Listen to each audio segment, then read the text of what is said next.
Hello, in this video I want to help you get set up with your tablet and your Photoshop settings so that you're ready to start painting in Photoshop, and we're going to test out our new brush. In the next video we will choose a reference image to paint, and I will leave that until the next video because we have a lot to cover this time. Firstly, you need to use a tablet and a stylus to do your painting in Photoshop. I have an old tablet. You might have a new one. You might even have one that has a screen that you can see the picture right on it, but it doesn't matter. The functions that we will use are the same regardless of which tablet you use, and I will tell you the ones which are most useful to me, and if you like you can set yours to be the same or similar. So firstly, I like to change my brush size, and I want to do that many times and easily. So I set up my scroll bar, which is like this slider, to change the size of my brush by scrolling my thumb on it. Secondly, I use one of my buttons to pan around the screen, which by default is the spacebar. I have it set to one of my buttons so I can just push the button and drag the mouse to move around the picture. Next, I often sample color from other parts of the painting, especially when I'm doing something like oil painting where the color mixes and I want to grab a color from one part of the painting. I want to use the eyedropper tool or Alt key to sample from that spot, and I have it bound to another button on the Wacom tablet. Another one, probably the most important button and the greatest feature ever invented in computers, is the undo button to go back in time. It gives you the power of undoing a mistake. On the stylus, one of my buttons is set to changing the foreground color and the background color, so I can easily toggle between two colors. Next, you need to install my amazing oil paint brush, which I have given to you freely. You can find the link in the description of this video. We'll let you install it yourself. If you don't know how to do that, just Google install brushes in Photoshop and it will teach you how. I install mine into Brushbox, which I have mentioned in the previous video, which is basically a manager for brushes, but you can load the brush into just the ordinary Photoshop brush manager if you don't have Brushbox. The next thing is to create your image in Photoshop. So when you create a new image, I would recommend doing something large, like 3300 pixels by 2550 pixels in landscape orientation, and do it at 300 dpi, so 300 dots per inch, and also make sure it's 16 bits per channel. If you forgot to set your image, your canvas, to 16 bits per channel when you created your document, you can do it in the top menu in Photoshop. You go under Image. Let me show you. So in Photoshop, go under Image, Adjustments. No, it's under Mode, Image Mode, and select 16 bits per channel. That's very important because the brush that we are using needs this mode to be able to mix better. If you just use 8 bits per channel, the mixing will not be as realistic and as effective as in 16 bits. So other than that, you're pretty much ready to go. I have a new document here.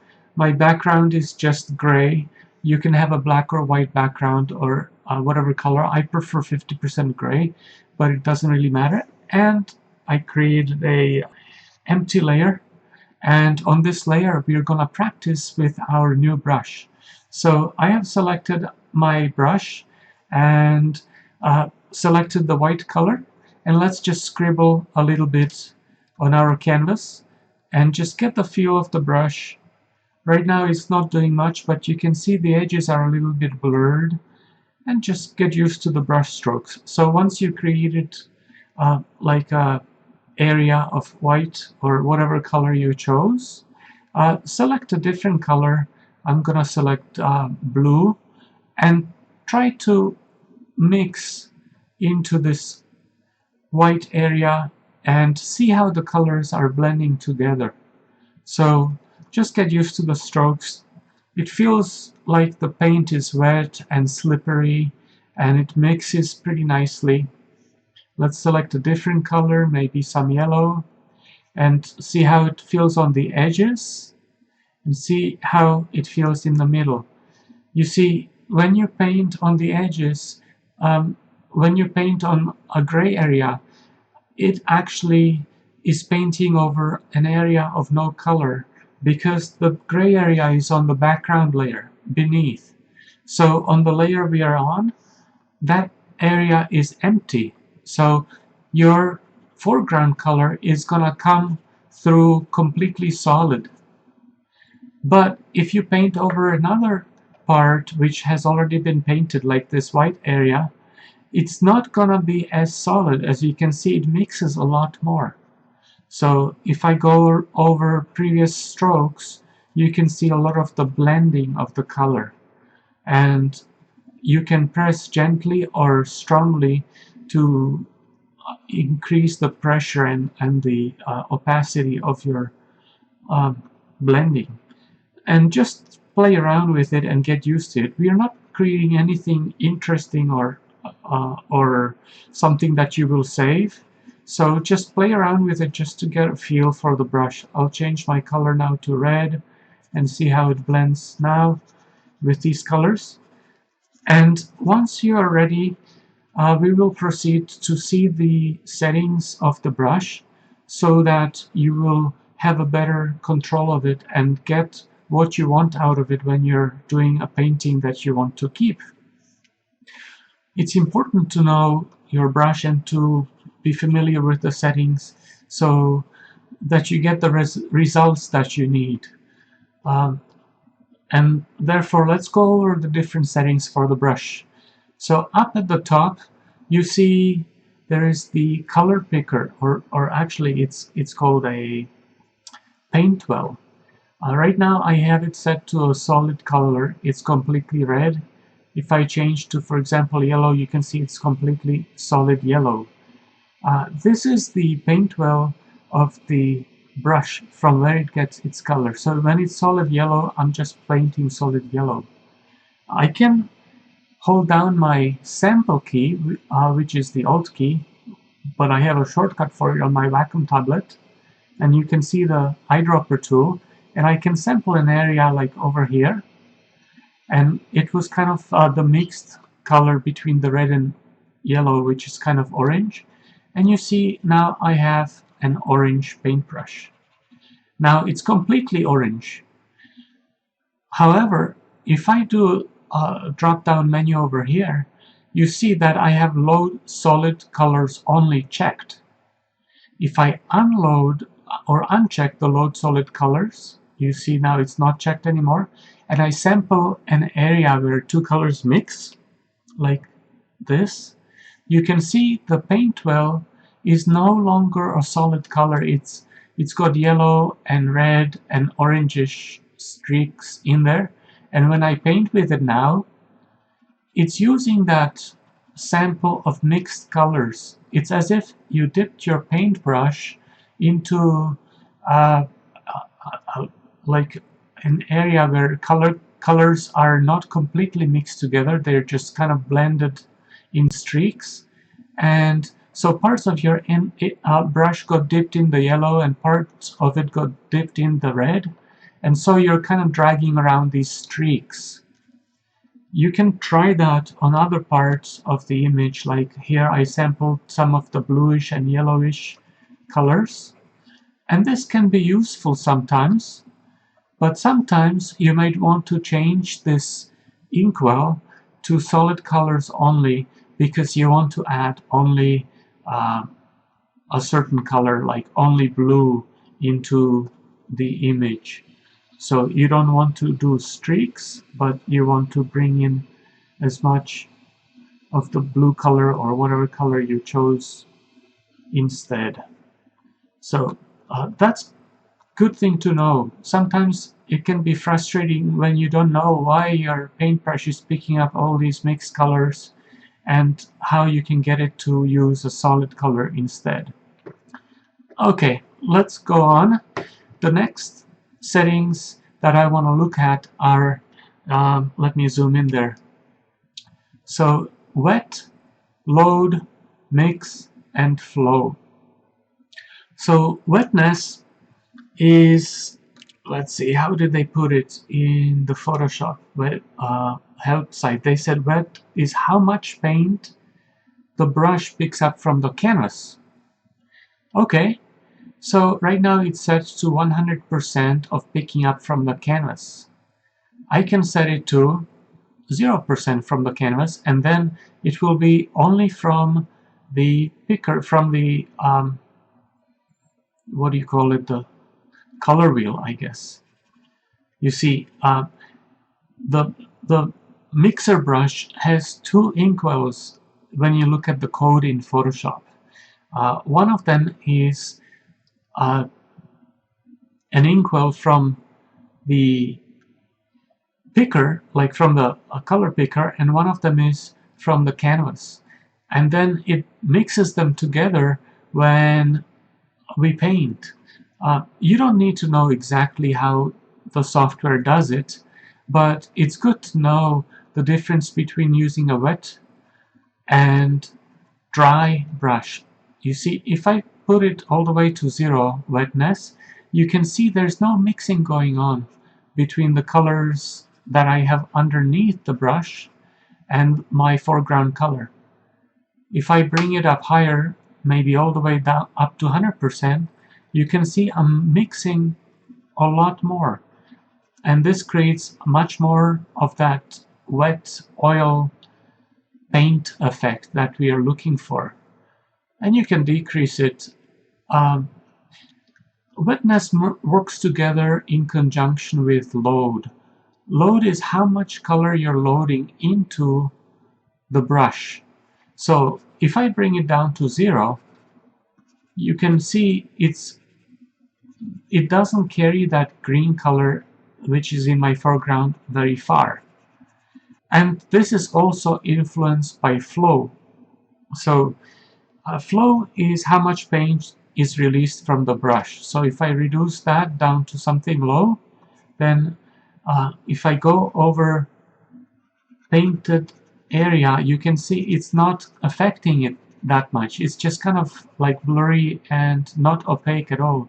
But if I bring the flow up to something high, like 100%, suddenly my flow is releasing a lot more paint.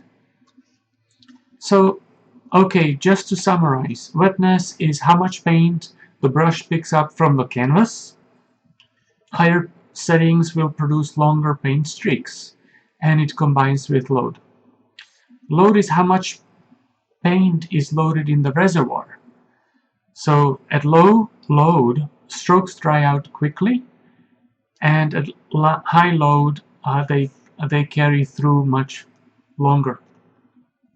Mix is the ratio of canvas paint to reservoir paint, and this is really, really useful because you can adjust your brush to be blender brush, blending colors. So if I set my mix all the way to 100%, it means I'm only using the colors on the canvas and not anything from my reservoir.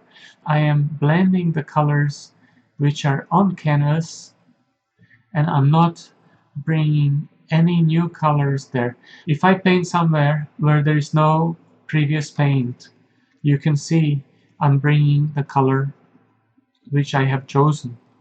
But if I paint somewhere like where there is previous paint, like over here, I am not bringing that green color there anymore. I'm only blending the colors which are already on the canvas. Okay, so what you need to keep in mind is if you just want to blend colors which are in your image already, set your mix to 100%, which means you're using only the colors from the canvas. If you want to mix your chosen color with the canvas, bring your mix down lower, maybe like 50%, and then you're blending those colors. And if you bring your mix down to like 0%, then you bring a lot of your sampled color into the canvas, and you're kind of like overriding the colors which are beneath it. Now if you want to override them completely, then you also bring wetness down to 0, and you're like using completely dry brush, and you're painting over previous colors without blending them. So yeah, a lot of things to consider. If you come to a point where you like messed up your paintbrush and you want to go back to the way it was before, you can just like select a different paintbrush and select John's square brush again. So I'll like choose something else and then go back to John's brush, and you're back to, oops, this is a little streak. That was, sometimes Photoshop does these accidental things, but you can undo them with the undo button. Most powerful button on earth. So anyway, so reselecting that tool will bring back your original settings that I have created for you, which I think are pretty good, and I will be using those settings a lot. But if you want to create your own brush, you can change those settings and then save it as a new preset, like duplicate the preset and save a new brush, and you can call it whatever you want. And one last thing I want to tell you about the brush is the brush tip shape. You see, I chosen kind of like this rectangle thing for the brush tip shape because I want to do that kind of style for our painting. It's gonna be like the brush tip is a flat brush, and there's gonna be a lot of these kind of strokes which are rectangular, but you can change that to whatever tip you want. Over here in the top, let me zoom in on that. This is the brush tip shape, so if you drop this down, you can choose other brush tips, and you can create other brushes like that. Play around with the brush and just mess around, try creating some shapes, do some blending, and get familiar with the brush. In the next video, we are actually gonna start selecting a good image to paint, and then we're gonna get into painting it. So by then, you should have some experience and some practice with the brush, so you're more familiar with it and you will be less frustrated. I hope you enjoyed this video, and I'll see you in the next one. Bye bye.